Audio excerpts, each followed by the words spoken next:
क्यों ठोक दिया था आपने फूलन देवी? बहुत लोग आपको माफ नहीं किया, अभी भी कहते हैं कि वो सुधर गई थी, लेकिन आपने ठकुरे के चक्कर में ठोक दिया। अगर शायद उनको जो सच्चाई है वो उनको मालूम पड़े तो हो सकता है कि उनका जो नजरिया बदल जाए। नज़रिया उनके प्रति थोड़ा सा चेंज हो जाए।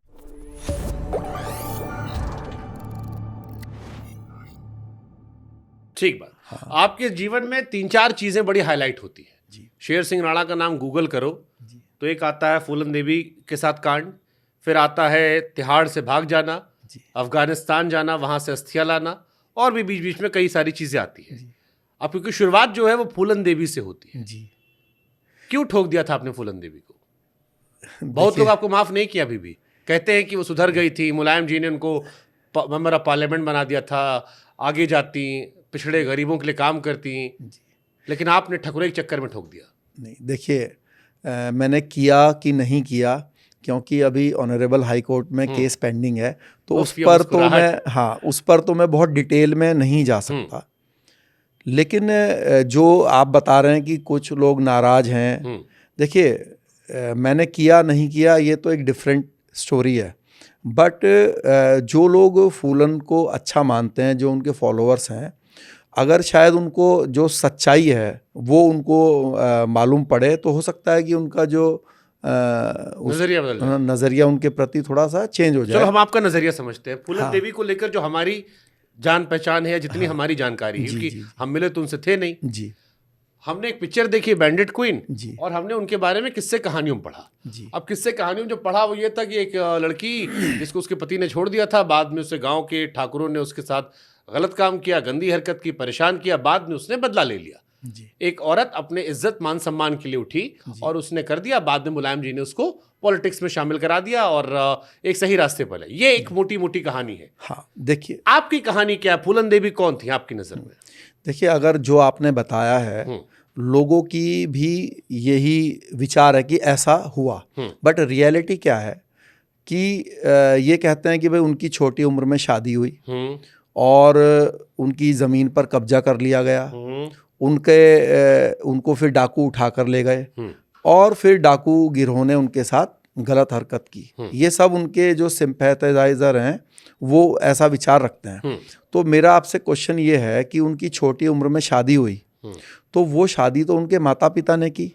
दूसरी बात है कि उनकी छोटी उम्र में शादी हुई, आपकी अगर मैं पूछूंगा कि आपकी जो ग्रैंड मदर थी उनकी किस एज में शादी हुई तो मुझे लगता है आप भी कहेंगे कि 13 साल में, 14 साल में। तो ये बहुत ही कॉमन प्रैक्टिस थी। ऐसा नहीं है कि ऐसा सिर्फ फूलन के साथ हुआ था आज से 50 साल पहले, ये बड़ी कॉमन चीज़ थी उस समय कि छोटी उम्र में शादी होती थी। आपको बता दूं कि फूलन ने जो बेहमई कांड में जिन लोगों की हत्या की है उसमें 2 विडो ऐसी हैं जिनकी उम्र खुद उस समय 14-14 साल थी और उनके हस्बैंड जो है वो 15 साल और 16 साल के थे। तो जब वो जो विडो हुई हैं 15-16 साल, हाँ, उसमें जो मरने वाले लोग हैं उसमें 2 व्यक्ति 16-16 साल के लड़के हैं। 22 लोग जो, हाँ, जो 20 लोग, हाँ 20 लोग। तो उसमें एक की जो विडो हैं, मैं तो कहता हूँ कि उनका भी आपको इंटरव्यू लेना चाहिए कि इंडिया में ऐसी महिलाएं भी हैं कि जो 14 साल में मैरिड हुई एक 16 साल के बच्चे से, उसका पति मर गया और उसने पूरा जीवन जो है उन्हीं के नाम पर जो है बिता दिया। आज उनकी एज जो है वो 60+ हो रही है और वो एज ए विडो जो है उनका नाम लेके अपना पूरा जीवन उन्होंने स्पेंड कर दिया। तो ऐसा नहीं है कि ये फूलन के साथ हुआ, ऐसा बहुत लोगों के साथ उस समय होता था, कॉमन चीज। ये तो आपने बताया जिनके साथ फूलन ने किया। फूलन की कहानी क्या थी जो आप कहना चाह रहे हो कि अलग है? हाँ, देखिए क्या है कि हम ये कहते हैं कि भाई उनको डाकू उठा कर ले गए, उनकी ज़मीन पर कब्जा कर लिया। तो जो ज़मीन का जो डिस्प्यूट था वो उनकी फैमिली प्रॉब्लम थी। जो उनके सगे रियल चाचा के जो बच्चे थे मैया दीन, उसके साथ उनका डिस्प्यूट था। उसी डिस्प्यूट में जो है उसके ऊपर पहला मुकदमा दर्ज हुआ फूलन के ऊपर और वो 1 महीना जेल में रह कर आई। और जिस डाकू गिरोह के साथ उनका अटैचमेंट पुलिस ने दिखाया था वो था विक्रम मल्ला। विक्रम मल्ला जो है उनका रिलेटिव था, क्लोज रिलेटिव था फूलन देवी का। तो विक्रम मल्ला ही जो है वो उनके घर गए और जाके जो है फूलन को अपने साथ गिरोह में, डाकू गिरोह में लेकर गए। तो जब डाकू गिरोह में लेकर वो चले गए तो फिर तो उनका डाकू वाला जीवन शुरू हो गया। तो ये जो आप बैंडिट क्वीन जो फिल्म का जो स्टोरी बता रहे हैं शेखर कपूर, हाँ, एक्चुअली क्या है, आप इसको हमेशा देख लेंगे, जो भी फिल्म किसी के ऊपर बायोपिक बनेगी तो उसके ऊपर सिंपैथी तो दिखाई जाएगी, उसमें बहुत सारी चीज़ें ऐसी दिखाई जाएंगी जो कि वास्तविकता से बहुत दूर फिल्म होती को थोड़ा है। कमर्शियलाइज करने के लिए, बेचने के हाँ लिए। भाई, अगर मान लीजिए आप उनकी नेगेटिव इमेज दिखा देंगे तो फिल्म कौन देखेगा या कौन उस पर कमाई कर पाएगा।